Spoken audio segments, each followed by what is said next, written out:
and his men begin the journey home. They guide the liberated people and carry the recovered goods back toward Canaan.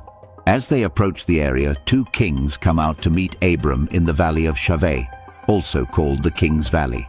One is the king of Sodom, who is grateful that Abram has recovered his people and goods. The other is a mysterious figure, Melchizedek, the king of Salem. Melchizedek is also a priest of God Most High. Melchizedek brings out bread and wine to refresh Abram and his weary men after the battle. Then Melchizedek blesses Abram. Melchizedek, raising his hands in blessing. Blessed be Abram by God Most High, creator of heaven and earth, and blessed be God Most High, who has delivered your enemies into your hand.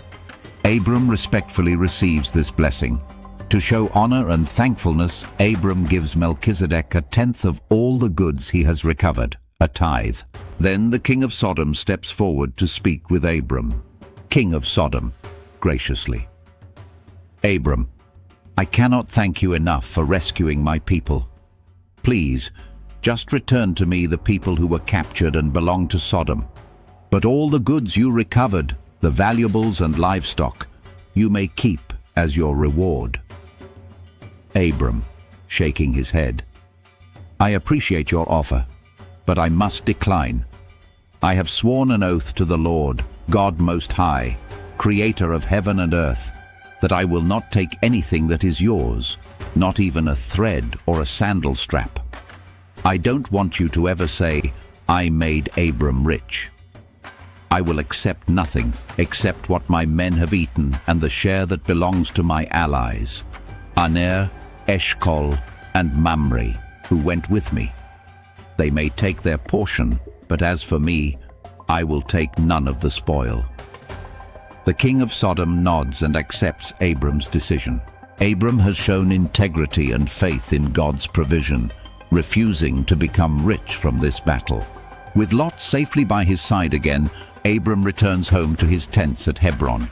He continues to trust God Most High for his reward rather than riches from any earthly king. Chapter 15.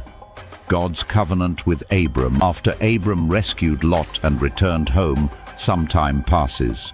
Abram might have wondered about God's promises. He still has no children to inherit his blessings. One night the word of the Lord comes to Abram in a vision. God, do not be afraid, Abram. I am your shield, your protector, and I will reward you greatly.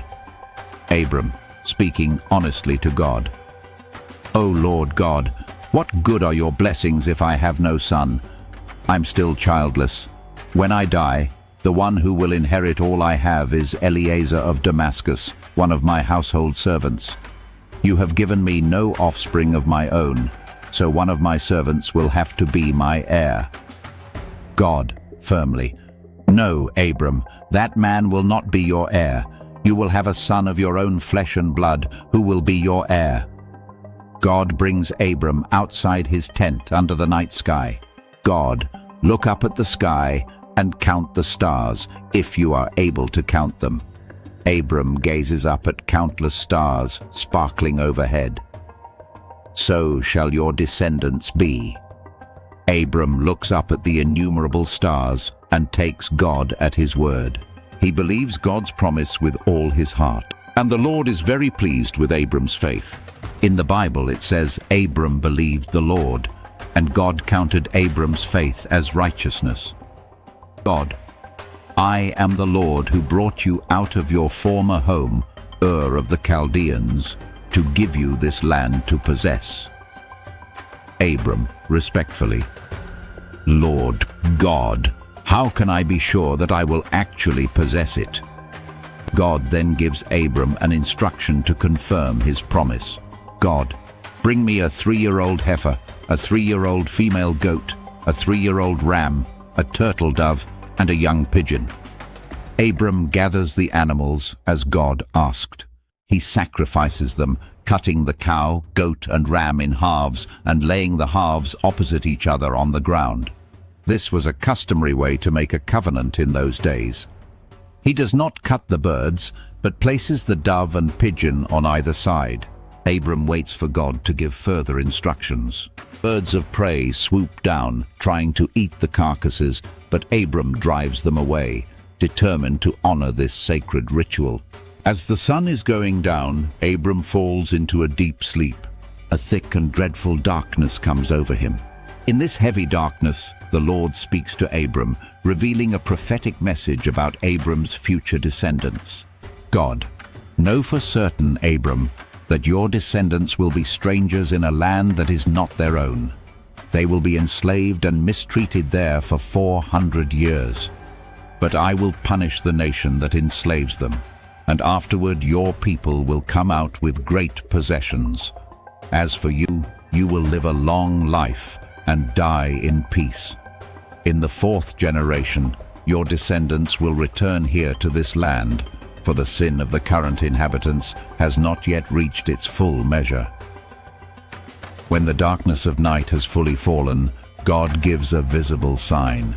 Abram, still in a trance-like sleep, sees a smoking firepot and a blazing torch appear. These move between the pieces of the sacrificed animals, passing down the pathway between the halves. This fire represents the presence of God himself, sealing the covenant with Abram. That day the Lord made a covenant with Abram. God promised Abram, "To your descendants I give this land, from the river of Egypt to the great river Euphrates." This meant that all the territory of many nations, the Canaanites, Hittites, Amorites and others, would one day belong to the family of Abram. God had solemnly confirmed his promise. Abram will indeed have countless offspring, and they will inherit the land in God's perfect timing. Chapter 16. Hagar and the birth of Ishmael. Abram had now lived in Canaan for 10 years since God's first promise, and he was getting older. His wife Sarai still had no children.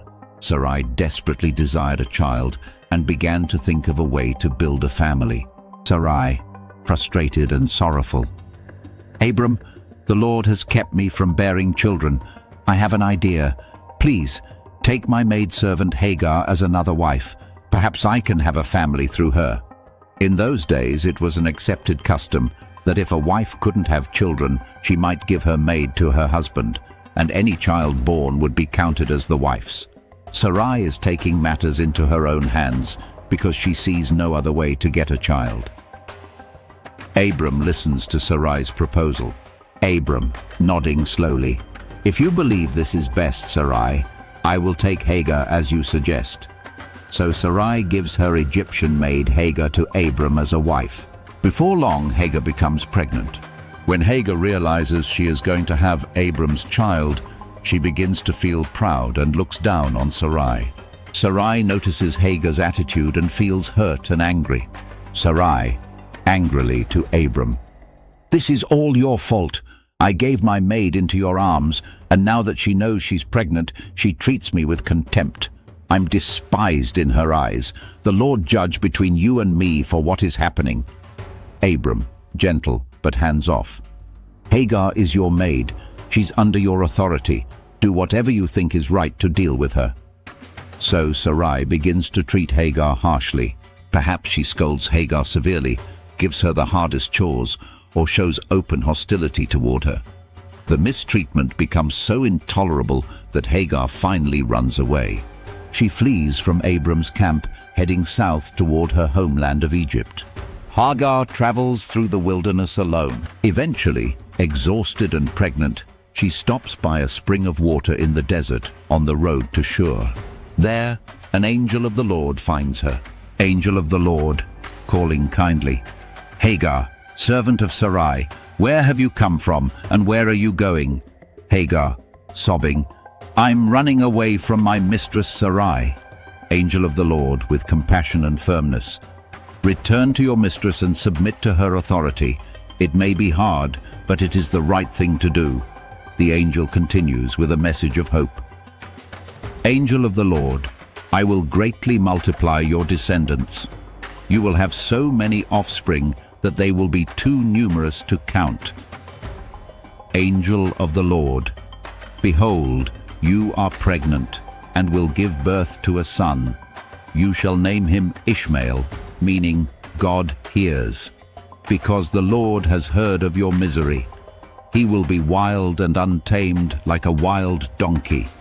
He will be against everyone, and everyone will be against him, and he will live in conflict with all his relatives.